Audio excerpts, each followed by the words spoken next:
A very good afternoon to you. Welcome to your lunchtime news bulletin live on MTV Sports. I'm Shahin Rampati. First, a look at your headlines.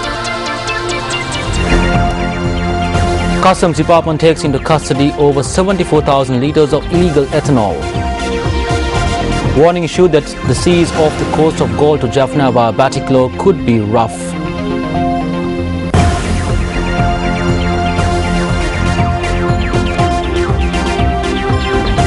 And Minister Lakshmana Abeyewardena notes that Sri Lanka requires $3 billion to achieve an 8% economic growth rate.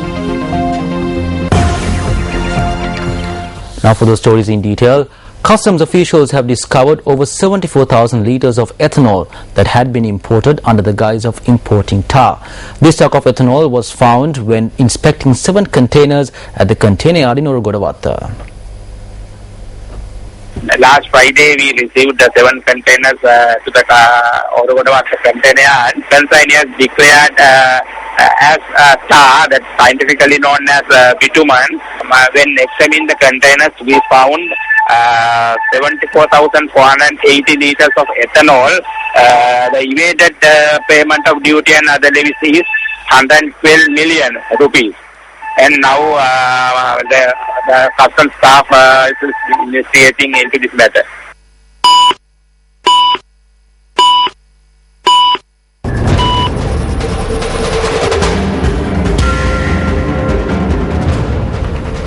Well, the Met Department warns that the seas off the coast of the country could become rough due to a low-pressure system off the southeastern coast. The Met Department also predicts that the low-pressure system could result in over 100 millimeters of rainfall in some areas. The department also warns that wind speeds in sea areas could reach up to 70 kilometers per hour, and it adds that seas off the coast of Galle to Jaffna via Batticaloa could become rough and dangerous.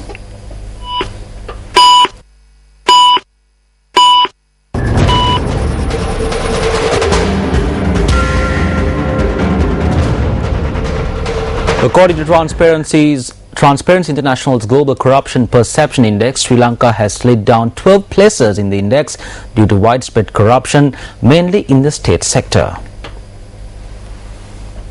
According to the Global Corruption Perception Index, Sri Lanka slid down by 12 places from last year's position to 79 to 91.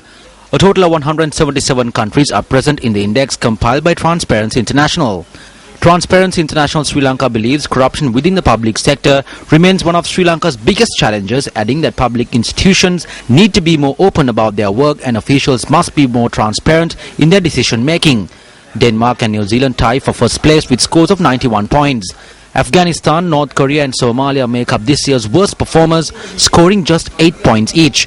Among the South Asian countries, Sri Lanka ranks second above India, Nepal, Pakistan and Bangladesh. In the Asia-Pacific region, Sri Lanka is ranked number 9th. 9 individuals have been arrested in connection to the murder of a youth at a reception hall in Athurugiria. According to the police, a knife as well as a motorcycle, a 3-wheeler and a vehicle used by the alleged suspects were taken into custody by the police. The arrested suspects are residents of Athurugiria, Homagama, Oruvala and Udawalawa. They are scheduled to be presented before the Kadwala Magistrates Court today. The murder in question took place on the 1st of this month at around 9:30 p.m. in Athurugiria. The victim was a 22-year-old resident of Rajagiriya.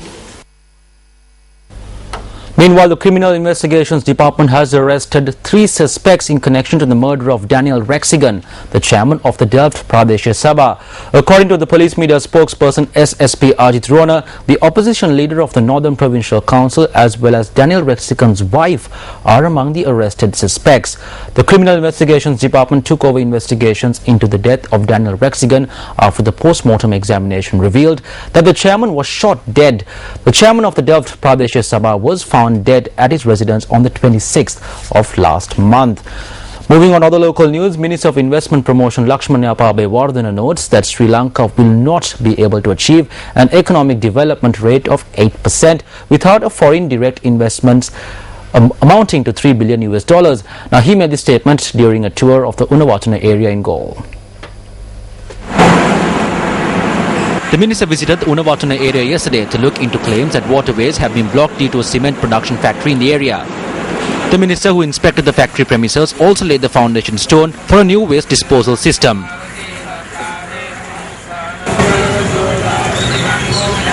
අපි විදේශ ණය අරගෙන ආධාර අරගෙන තමයි යටිතල We obtain international loans and develop infrastructure.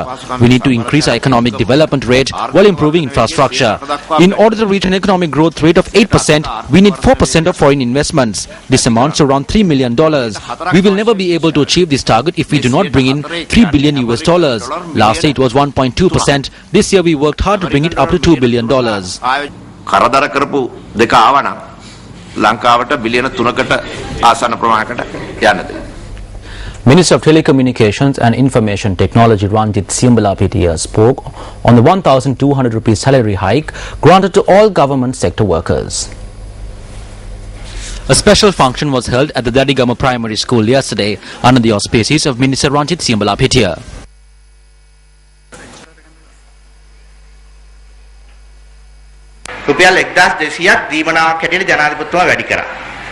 If people ask whether the 1,200 rupees that was granted by the President as an allowance is sufficient, we cannot provide a direct answer. But we should consider where we get the money to give this 1,200 rupees. In most developed countries, taxes amount to 99% of the government revenue. Fortunately, we only obtain 95% of our revenue through taxes. If we look at the numbers involved, we will have to charge 84 rupees from every citizen, even small children, based on the assumption that the population stands at 20 million, in order to come up with 1,200 rupees for all government servants.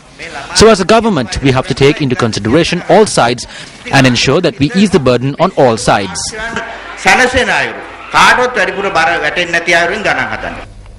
Still in local news, a group of employees attached to the Sri Lanka Transport Board's Mahava depot engaged in a protest yesterday as well. The protesters demanded that they be paid their due salaries for the last several months rather. Kurunagala district representatives of the SLTB arrived in Mahava yesterday to look into the strike action and the protest launched by Mahava depot employees. According to our correspondent, the discussions between the district manager of the SLTB and the protesters were proved futile. Later the group engaged in their protest, obstructing traffic on the road.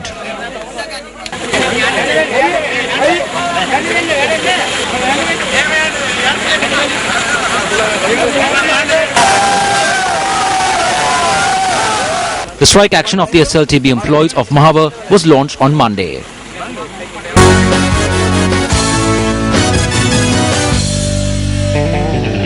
Starting off a sports bulletin with cricket news, Kiwi Ross Taylor amassed an unbeaten massive 217 runs on day 2 of the first test against the West Indies today at the University Oval in Dunedin. New Zealand posted 609 runs for the loss of 9 wickets declared for their first innings and invited the visitors to bat. At Stamps today, the West Indies were 67 runs for the loss of 2 wickets. New Zealand resumed play on day 2 with an overnight score of 367 runs for the loss of 3 wickets. Skipper Brandon McCullum, who scored a century on day 1, was dismissed for 113 runs today.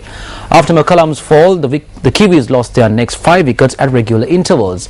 They declared their first innings on 609 runs for the loss of 9 wickets.